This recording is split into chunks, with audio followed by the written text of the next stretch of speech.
From YNYS, that was There's Nothing the Sea Doesn't Know. So Dylan, as I mentioned earlier on when I played Radio Luxembourg, we go back an awful long way, 2006 we think, which is about right because I bought the single and we played it on the programme Mint that Rob Hughes and I used to do.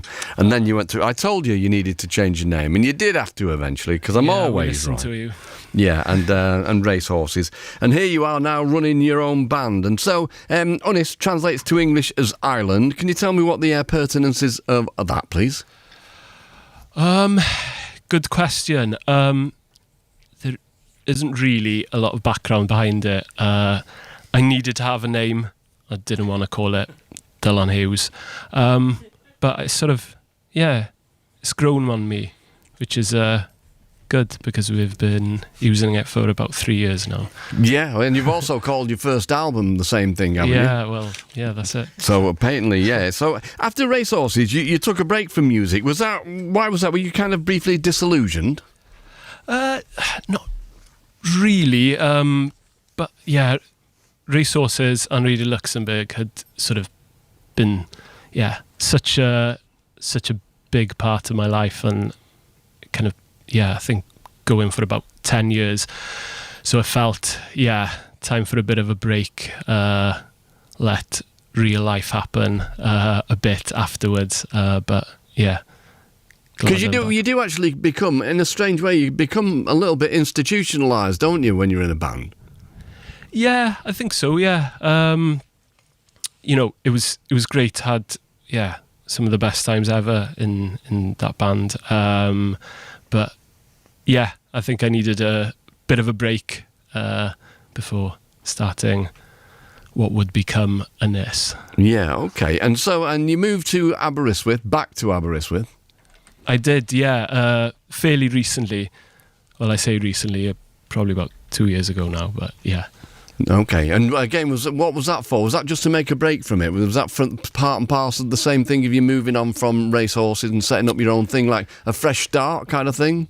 Yeah, I think so. I think a lot of the songs sort of revolve around that kind of moving back west, and I think it felt the right time to do it, and we sort of decided to do it before the pandemic, before everybody was doing it. But no, it's nice to be back home. Yeah, of course. And I mean, it is slightly ironic because it seems like everybody else is gravitating towards Cardiff at the moment, isn't it, in the bands? Yeah. But, I'm the first one to do the move back to Aberystwyth, and I've got 5 of the members to kind of slowly try and convince them to move 3 hours away. Right, okay. I can draw a comparison with Ty Segall, who was the first one of the San Franciscan scene to move out to Los Angeles, and then there seemed to be a little bit of an exodus. So you're the Ty Segall of Aberystwyth, and you can put that on a T-shirt if you like.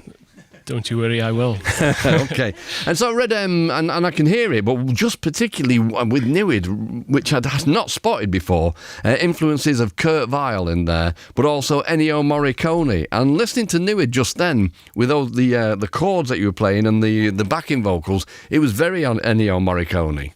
Yeah, I love that kind of stuff. And that song sort of, it was a lot of series of happy accidents. I dropped an amp with a reverb on full, which sort of created a thunder, and we kind of put in a kind of an eerie harmony to it, and once we put those down, there was no going back. It was meant to be, obviously. It was meant to be.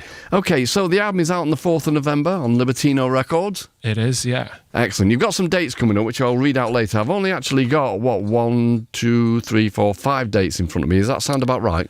That sounds about right. Okay, all right. We'll get to them a little bit later. So I'll let you introduce this next one, because I'm a coward. This next song is called Aros and Beth. Excellent.